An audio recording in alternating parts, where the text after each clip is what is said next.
Баршаңызға қайырлы күн. Бүгін біз өте дәмді чак-чак жасайтын боламыз. Сіздерге ұнайды деп ойлаймын.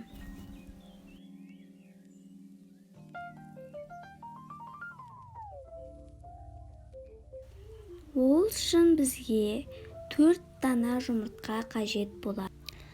Шым-шым тұз қосамыз.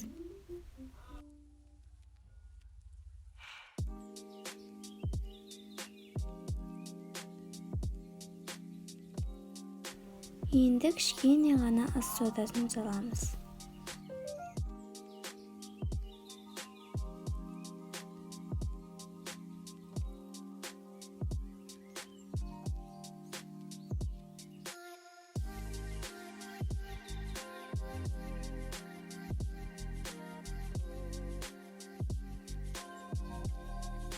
Енді біз ұн саламыз.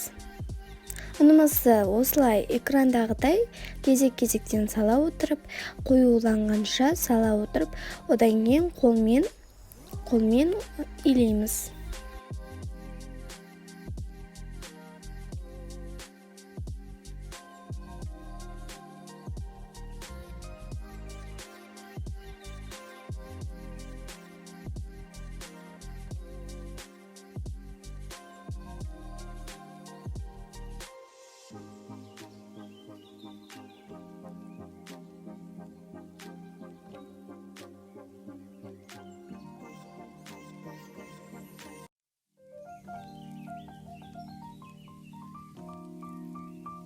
Қамырымызды жасап болдық. Енді осылай видеодағыдай 20 минутқа осылай қойып қоямыз.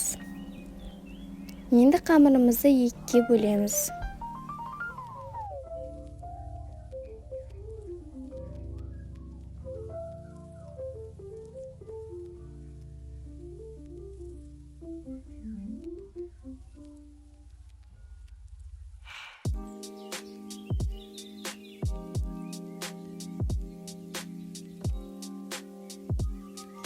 Қамырымызды өте жұқа қылып жаюымыз керек.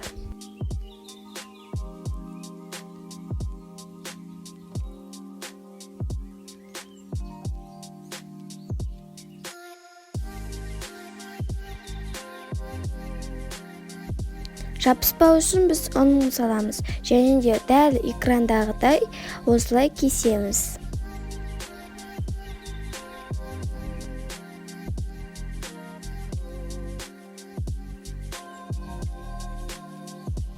Жаңа біз кесіп алған қамырларымызды үстіне қойып, осы экрандағыдай қылып кесеміз.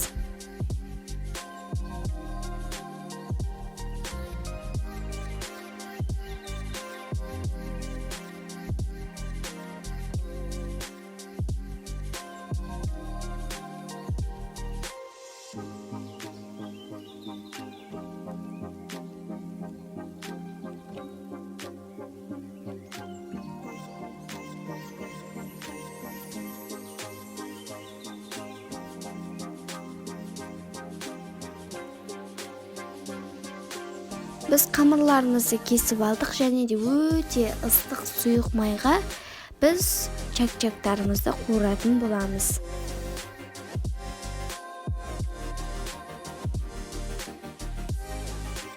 Енді дәл видеодағыдай осылай ыстық сұйық майымызға дәл осылай саламыз.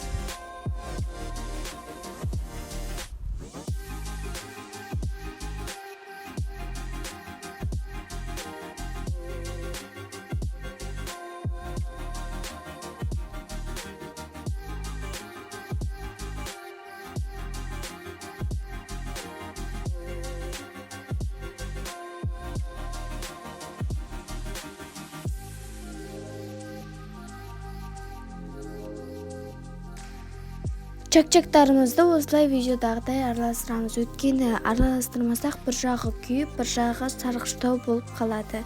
Сондықтан әрдайым араластырып тұрамыз.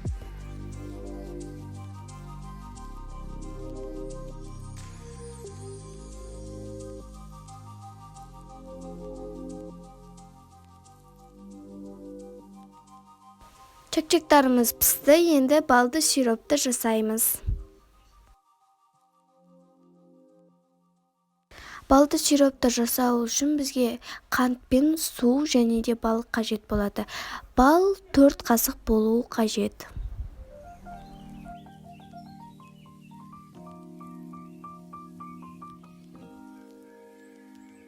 Енді балды сиропымызды араластырамыз.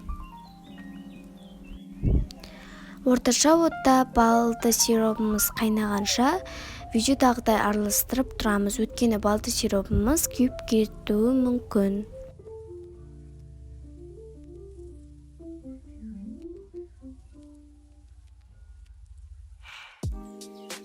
Балды сиропымыз қайнады. Енді жай отта 5 минутта пісіреміз. Біз қайта-қайта араластырып тұрамыз, өйткені балды сиропымыз күйіп кетуі мүмкін, жаңағыдай айтқанымдай. Енді осылай балды сиропымызды ыстықтай қылып қоямыз. Өйткені тапада ұзақ уақыт балды сиропымыз қалып қойса, балды сиропымыз қатық қалады.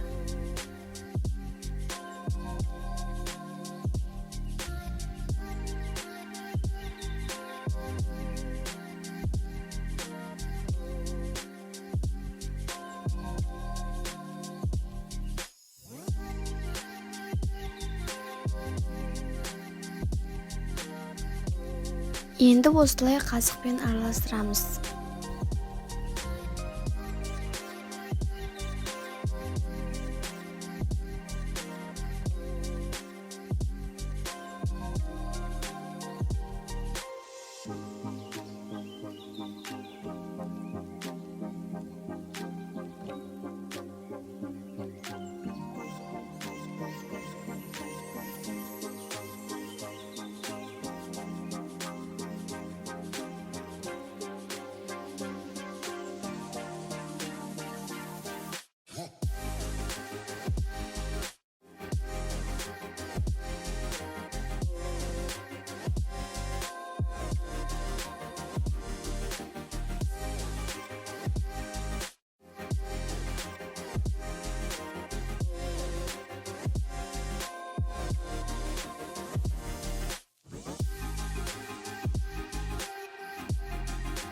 Енді осылай жаңағыдай біздің формамызға біздің чек-жагымызды саламыз. Және де 10 минутқа тоңазытқышқа салып қоямыз. Енді осылай қасықпен басып шығамыз және де пищевой пленкамен қолмен нығыздап басып шығамыз.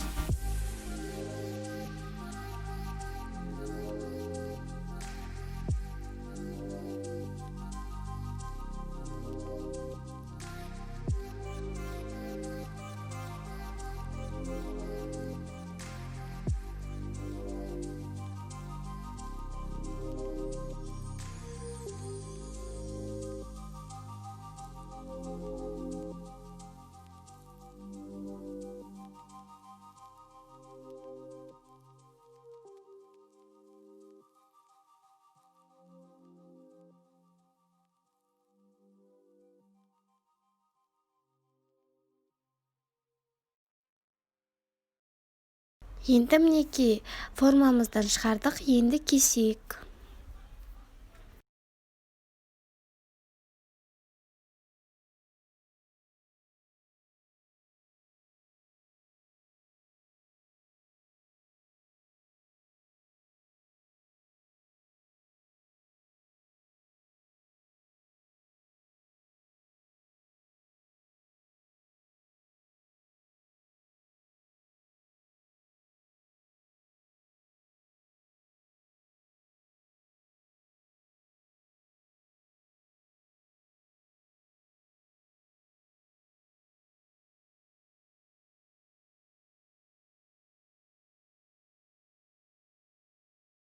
Өте дәмді чек-чектарымыз пісті және де өте дәмді болды. Жасап көріңіздер.